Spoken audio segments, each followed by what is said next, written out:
Welcome back to Wave of Docker. First Watch Friday, episode 4 or 5. I think it's 4. Pretty sure it's 4. Um, yeah. Hope you had a Merry Christmas. Hope you had. Hope you're going to have a Happy New Year. Whatever. Let's get into these movies. And look at that. A little foreshadowing for you guys.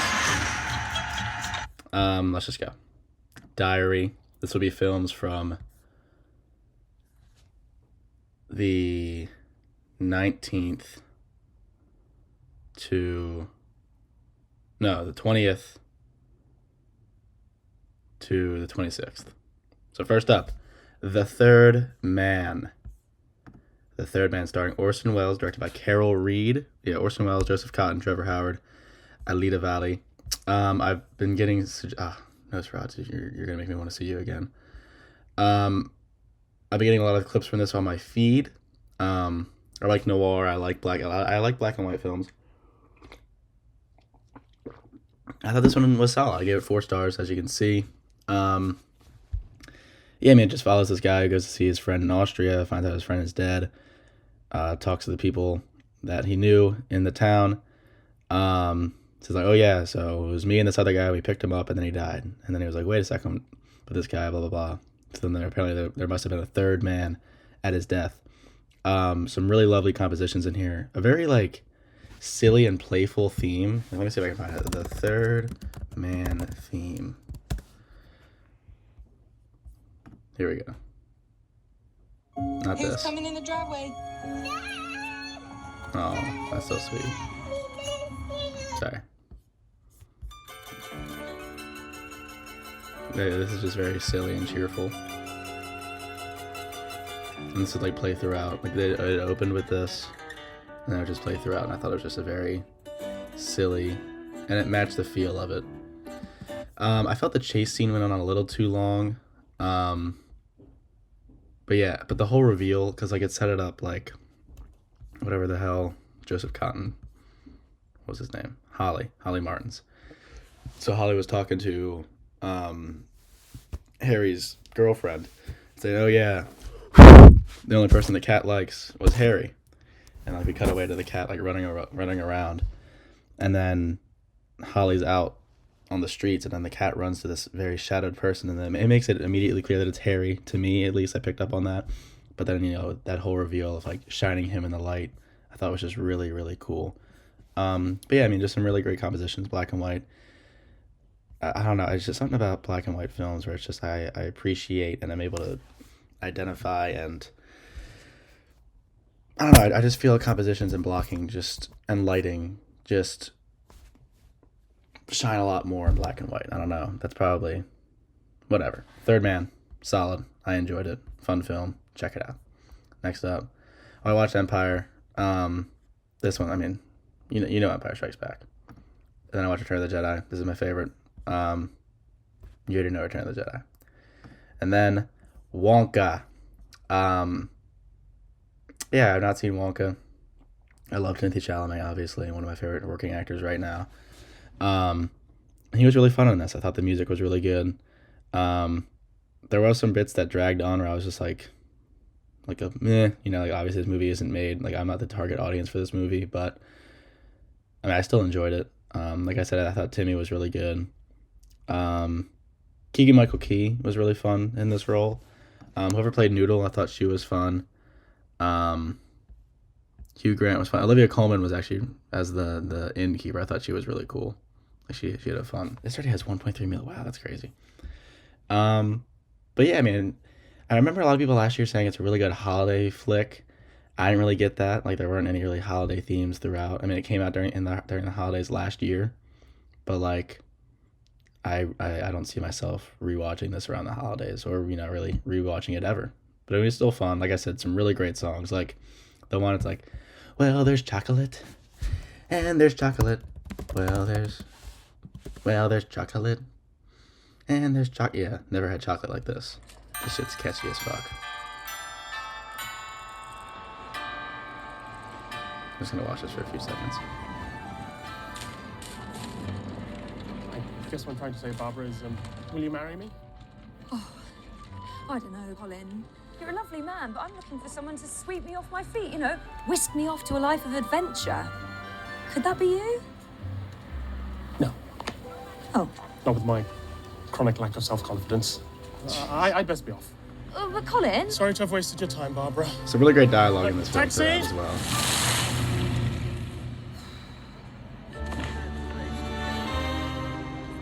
well. Monsieur, can I help you? Oh, waiter. Do you have anything for a broken heart? So the taxis never stop. The girls think you're a flop. You're wet and cold, you're getting old, your confidence is shot. It's true. When people look at you, they seem to look straight through. Or like you're something brown they found upon the bottom of their shoe. Have you been following me?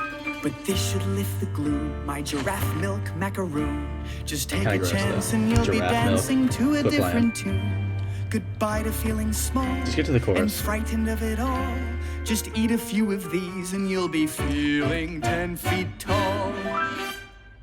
Well, there's chocolate, and there's chocolate.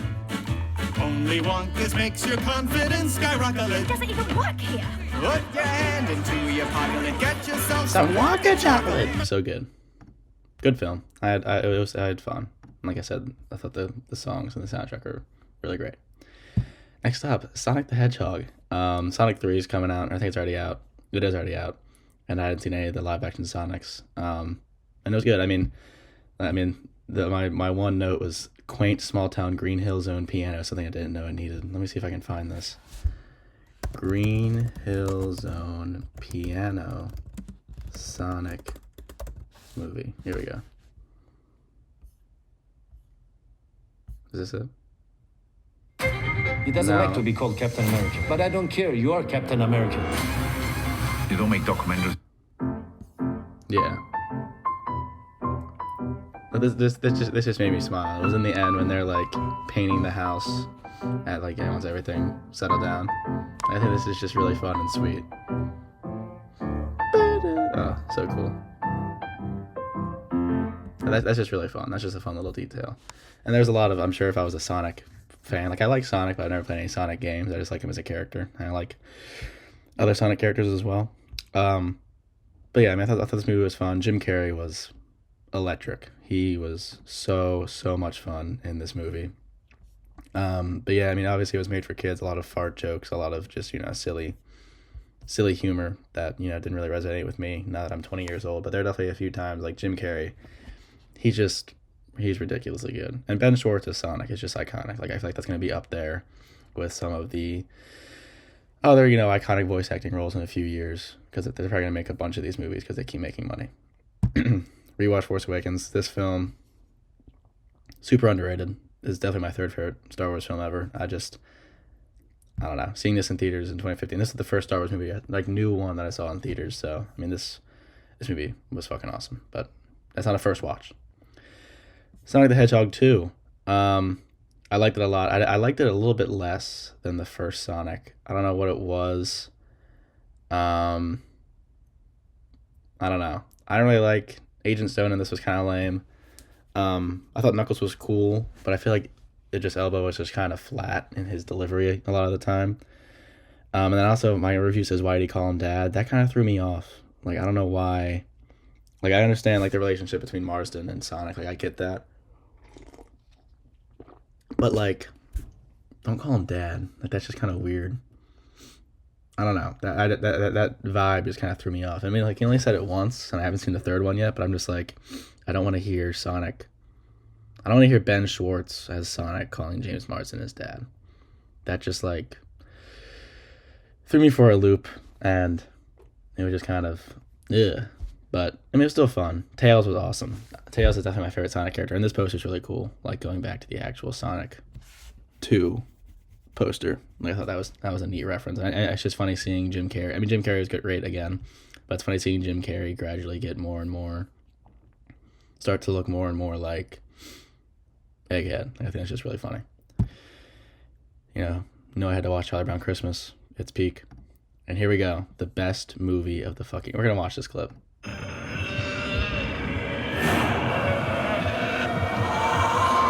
Lily Rose Depp in this was fucking unbelievable. This film blew me the fuck away. I need to rewatch it. Let's see, Nosferatu 2024 clips. Let's just see if we can get whatever we can get. Wow, full movie clip. This holiday season, enjoy fast and reliable home internet for your family and the extended family. Yeah, this shit absolutely blew me the fuck away. Come to me. And she was just unbelievable. Bill Skarsgård as guardian Count angel. Orlok was ridiculous. And the lighting in this. Comfort. And the balance of black and white and, you Spirit know, of any celestial bleak gray spirit. Germany. Like, I love the colors in this. Robert Eggers is my absolute favorite Hear director my right now. call. Come to me.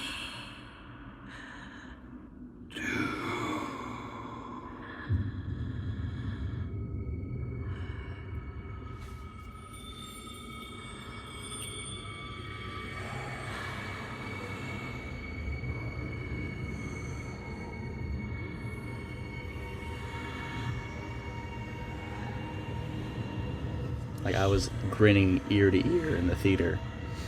I was so fucking entranced this whole film. And Skarsgård's voice in this was just ridiculous.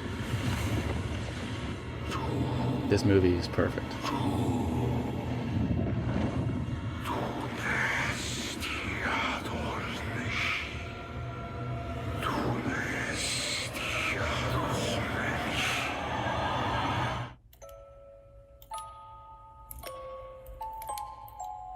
Come to me. It just looks so good. Like, that's just... There's... Let me see if I can find it. Nosferatu screen caps. Nosferatu 20... There's a frame. Yep, here it is. When I saw this in theaters, I was like, are you shitting me? Like, just the elegant snow falling, and like, oh my god, I wanted to like grab it out of the screen and freaking eat it. But I mean, everybody in this was fantastic. I thought Nicholas Hoult was wonderful. I feel like he's gonna be like I thought he was probably the most underrated part of this whole film. Like, everyone's gonna be talking about Lily Rose Depp for good reason, and Bill Skarsgård for good fucking reason. They're the best parts, but Holt, I thought, just had such a wonderful... He had something wonderful to this film of just being that, like... Because he was almost the damsel the whole time. Like, I feel like Lily Rose Depp, like, felt in control, and she was just... She had that magnetism throughout the entire film, but Holt, you know... I thought, like, he was just stressing that whole time. And after watching Nosferatu the Vampire by Werner Herzog, and like just getting that like direct story, it was really funny just like watching, not funny, but it was cool knowing how each beat was going to play out essentially, or not essentially, like not all of them, but I just really like this story. Like, I like the story of a vampire wanting to live in town and, you know, bringing the plague, and then a guy going out there to get a vampire to sign a contract to get a house. I think it's really funny. But I mean, yeah, I mean, this movie was ridiculous. I want to see it a million more times in theater, and I probably will, because it just blew me away. My absolute favorite of the year. I love Robert Eggers. I love Nosferatu. I love vampires. It was fucking awesome. 10 out of a million stars. So fucking good. I guess 10 out of a million is not very good. You know what I meant. Next up, or last up, Mission Impossible Dead Reckoning. This is definitely my absolute favorite of the series. Yeah, I mean, it was just insane. I mean, Tom Cruise was fantastic yet again. Ethan Hunt has like become one of my favorite fictional characters ever. Haley Atwell was wonderful. Rebecca Ferguson was great again. Simon Pegg, and I keep blanking on the actor of Luther's name. Ving Rhames. Luther's my favorite part of the whole series. I love him. I love seeing him in all the movies. And like, he wasn't in 2, so I was bummed because I thought he wasn't going to be in any of them, but then he ended up being in 3 and 4 and all of them, so that was awesome. But yeah, I mean, that opening sequence in the submarine, Carrie Elwes was in this as well, and I love Carrie Elwes. Princess Bride, my absolute favorite movie ever. That and The Batman, obviously, but, you know, I digress. And, you know, a movie in 2023 talking about the dangers of AI, I think is just genius. Like, I think that's just a very good topic to tackle in a movie like this, and it's so imposing. I thought that was just, I don't know. I had a lot of fun with this movie. A lot of really great sequences. The whole airport thing was great. Like making other people look like Ethan, and then like Ethan being on the complete other side. The two American dudes, at first they were kind of annoying me. They were like chasing after him, but then they kind of became endearing because, I don't know, I thought they were really. Is it this guy? No. Which one is it? It's gonna bother me. Him. Nope. Here we go. Yeah, so it was him, and then yeah, he was in Top Gun Maverick. I knew I recognized him. Shit. And there was the other guy. The other guy. This him? No, I already checked him. Shit. Here we go. Yeah, this guy. But yeah, I mean, like they were kind of annoying at first, but then they kind of became endearing just because it was kind of similar to the Turkish nationalists in Ghost Protocol that like kept chasing after him but kept falling short. Like just adding that additional chase down, I think it's just a really fun in Mission Impossible movies, like making Ethan Hunt. He's like tracking down one guy while he's being tracked down by some other two guys. I thought that was just really fun. Yeah, I mean, this scene was insane as well. Tom Cruise is a madman for more than one reason. But yeah, really great. Probably my favorite of the series so far. And now that I've watched all of them, I'm very excited for the final reckoning. But yeah, I hope you guys enjoyed this video. Go see Nosferatu in theaters. I'm seeing Baby Girl this afternoon. I'm excited for that. Curious to see what that movie's all about. So yeah, hope you liked the video. Subscribe. Yeah, leave a comment as well. Peace out.